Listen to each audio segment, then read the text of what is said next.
ছেড়ে তো উঠছি না, এখানেই আছে, শুধু খাবারটা ঢাকা দিয়ে রেখেছি। আপনি যখন খেতে বসবেন তখন এই ঢাকাটা তুলে আবার বসে যাবেন। আমি খালি এটা বুঝতে পারছি না আপনি এত তেড়ে ফুড়ে এটা নিয়ে আপত্তি করছেন কেন?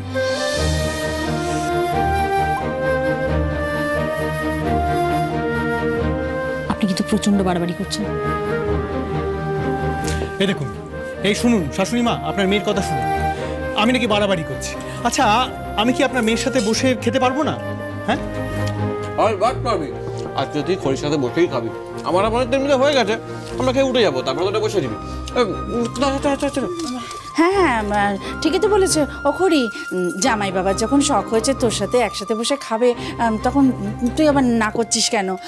আমি বরং এক কাজ করি, আমি আমার আর তোর বাবার খাবারটা নিয়ে পাশে ঘরে চলে যাই। আর বনি কুনালের তো খাবার হয়েই গেছে, ওরা এক্ষুনি উঠে পড়বে। তোরা খেতে থাক, তোদের যদি কিছু দরকার টরকার লাগে বনিকে ডাকিস, খন বনি এসে দিয়ে যাবে। ও বনি,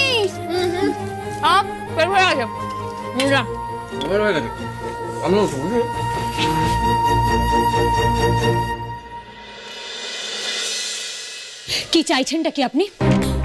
কেন করছেন এরকম ন্যাকামো? এই দিরাগমনের সময় এসে ঠিক এই জিনিসটাই করেছিলেন আপনি। হ্যাঁ, আমি মানছি তখন আমার দিদিকে ধরার আপনার একটা তাগিদ ছিল। এখন তো কিছু নেই, আজ তো কিছু নেই। তাহলে শুধু শুধু আমার বাবা মার সামনে ভালো জামাই সাজার চেষ্টা কেন করছেন?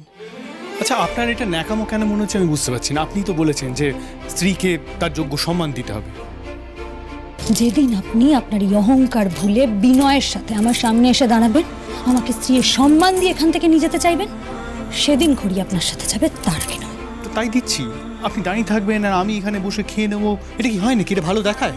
এবার ঋদ্ধিমান সিংহ রায় দেখাবে যে সে তার স্ত্রীকে যোগ্য সম্মান দিতে পারে। আপনাকেও বুঝতে হবে ঋদ্ধিমান সিংহ রায় চাইলে সব করতে পারে, নিজের স্ত্রীকে মাথায় করে রাখতে পারে। বেশ, হ্যাঁ হ্যাঁ, আমি ছাড়ুন, আমি চেয়ারেই বসবো। মাথায় বসার কোনো ইচ্ছে আমার নেই।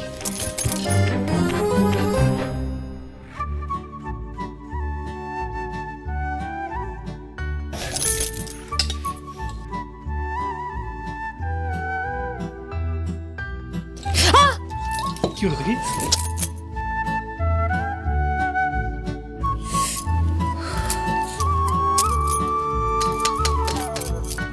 দেখলে তো মা, আমি বলেছিলাম না এদের ঝগড়া বেশি দিন থাকবে না।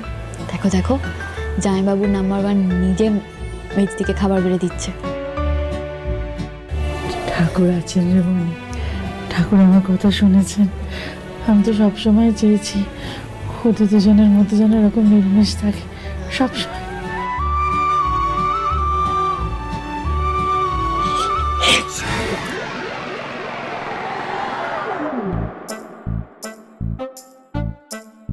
কে?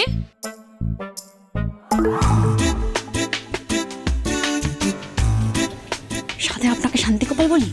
আরে হাঁচিতে ইমার্জেন্সি, আটকানো যায় নাকি?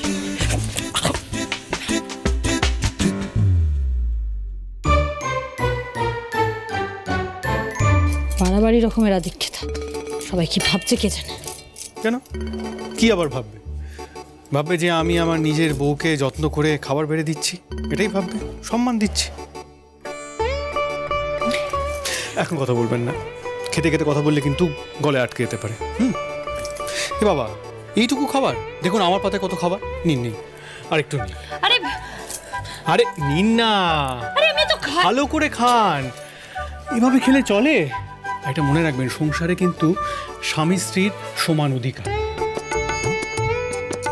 সবকিছুই সমানভাবে ভাগাভাগি করে নিতে হবে। আপনি তো বলেছেন, নিন খান। আরে ভালো করে খান, অন্তত চড়াই পাখি থেকে পায়রা অবধি তো প্রমোশন হতেই হবে। পায়রা না হলেও শালিক হলেও চলবে। শালিকের সাথে কিন্তু আপনার একটা দারুণ মিল আছে, জানেন কি? এই শালিক যখন ঝগড়া করে না, তখনই এরকম গলা তুলে, নাক ফুলিয়ে, মাথা ঝাঁকিয়ে কনস্ট্যান্ট বক বক করে, ঠিক একদম আপনার মতো। খেয়াল করেছেন কখনো? শুনুন, আমি কিন্তু প্রচন্ড রেগে যাচ্ছি এবার। আপনি আমায় সম্মান দিচ্ছেন না অত্যাচার করছেন? এত খাবার কেউ খেতে পারে? কেন না, খাবার কি আছে? আর দেখুন, আপনিই বলেছেন অন্ন লক্ষ্মী, নষ্ট করা চলবে না। তার উপর আবার ঋদ্ধিমান সিংহ রায় কিন্তু এই প্রথমবার কাউকে নিজে হাতে খাবার বেরিয়ে দিচ্ছে, কিন্তু তো আপনাকে হবেই। নষ্ট করলে একদম চলবে না। আচ্ছা, আমি কি নিজে হাতে খাইয়ে দেবো? তাতে কি বেশি সম্মান দেওয়া হবে?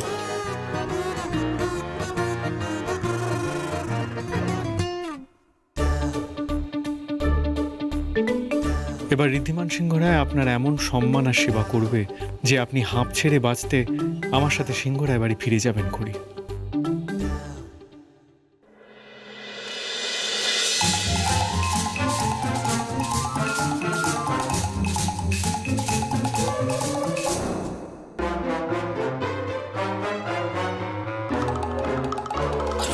কি ব্যাপার পারবে তো হল্ট হল্ট হল্ট বাবা বাইরে বলুন তো সরি কি ব্যাপার হ্যাঁ তোমরা হাঁটো হাঁটো यहाँ से डोंट टच मी পয়সা নেই যাও কি ব্যাপার হ্যাঁ এক্সিবিশনের পরে তোমরা কোথায় উড়া হয়ে গেছিলে আমি তন্ন তন্ন করে খুঁজে তোমাদের পেলাম না কি ব্যাপার হ্যাঁ কি আমাদের একটা ইম্পর্টেন্ট কাজ ছিল সেই জন্য গেছিলাম তাই না মা তাই তো ইম্পর্টেন্ট কাজ ছিল এটা কি চাদর মুড়ি দিয়ে এরকম ভেঙে দাঁড়িয়েছে কে বাবা তুমি হ্যাঁ ঘোমটাটা সরাও চাঁদ বদনখানা একবার দেখি হ্যাঁ বাহ মজা খেলা তো ডান দিক পা দিক দেখার কি আছে ও রাহুল হ্যাঁ দেখি দেখি রাহুল রাহুল চাদর মুড়ি হরমিতাদি শোনো শোনো বলছি রাহুলের কি মাথা টাথা খারাপ হয়ে গেছে নাকি প্রচুর বাজে কথা কম বলো বাজে কথা কোথায় বললাম গরমে চাদর মুড়ি দিয়ে চাদর না তো কম্বল মুড়ি দিয়ে আছে হ্যাঁ বাইরে তাপপ্রবাহ হচ্ছে লু বইছে বাবা এই সময় না এরকম মাথা খারাপ হয়ে যাওয়ার একটা সম্ভাবনা দেখা যায় হ্যাঁ মাথায় অক্সিজেন কম যায় তো কিন্তু এই গরমে এরকম একটা কম্বল চাপা না দিয়ে জামা প্যান্ট খুলে ফেললেই তো পারতো তাহলে একটু বেশি স্বস্তি পেতো তাই না হ্যাঁ হ্যাঁ তাই না আহা করছো কেন হ্যাঁ আরে বৃষ্টির ভেতরে ফুটবল খেলতে গেছিলাম তো আচ্ছা বৃষ্টি পড়ছিল আচ্ছা ব্যাকে খেলছিলাম হেভি লাগান লেগেছে আমার তাই না আচ্ছা ও মা মা আরে আরে সরো ওকে মেডিসিন দিতে হবে চল চল চল হ্যাঁ চল চল চল হ্যাঁ চল চল চল বাবা চল হ্যাঁ চল চল চল তাড়াতাড়ি চল চলো চলো চলো শিগগিরই ওকে মেডিসিন দাও হ্যাঁ কি হচ্ছে বেশি শরীর খারাপ লাগছে অ্যাম্বুলেন্স যাবো হ্যাঁ হাসপাতালে নিয়ে যেত ডাক্তার ডাক্তার প্রসূন হ্যাঁ হ্যাঁ হ্যাঁ প্রসূন হ্যাঁ বৌদি বড় বৌদি কে এসেছে হ্যাঁ কেউ তো আসেনি আমি একটু প্র্যাকটিস করছিলাম সামনে ফুটবল ম্যাচ আছে তো কই কেউ তো আসেনি ও কেউ আসেনি তাই না আমি ভাবলাম হয়তো আমার ঋদ্ধি এসেছে বোধ হয় বুঝতে পেরেছি মায়ের মন তো মনে হওয়াটাই স্বাভাবিক এত কিছুর পরেও ঋদ্ধি শ্বশুর বাড়ি চলে গেল আমি মন থেকে মেনে নিতে পারছি না আমি তোমায় বলেছিলাম না বৌদি এক্সিবিশনের পর ঋদ্ধি খড়িকে চোখে হারাবে খড়ি তুলির টান দিয়ে ওকে টেনে নিয়েছে বৌদি বশীকরণ করেছে তোমার হাতের বাইরে চলে গেছে ও তুমি আর কিচ্ছু করতে পারবে না না না মানে চাইলে করতে পারবে না তেমন নয় খড়ি যদি একবার এখানে ফিরে আসে না আবার কিন্তু এখানে জেঁকে বসে পড়বে কিছু একটা করতে হবে বৌদি আমি তোমাকে একটা প্ল্যান বলেছিলাম না এই দুজনের মাঝখানে কারোর একটা আসার দরকার এই মিত্র চুক্তি ভাঙতে গেলে মাঝখানে কাউকে একটা আসতেই হবে হোয়াট ননসেন্স আবার বাজে কথা বলছো তুমি তুমি আমার ঋদ্ধিমানকে চেনো না ছোটবেলা থেকে দেখছো তো ওকে অন্য রকমের ছেলেও কাউকেই তো মনে ধরে না ছেলেটার সেই জন্য তো এতগুলো বছর ধরে আমি ওর বিয়ে দিতে পারিনি যত সব বাজে কথা আচ্ছা আমি বলছিলাম যে ঠিক আছে তোমাকে কিছু ভাবতে হবে না তুমি আমার উপর দায়িত্ব দাও আমি সব ভেবে কিছু একটা করে ফেলবো আমাকে বিশ্বাস করো আমি সব ঠিক আছে ঠিক আছে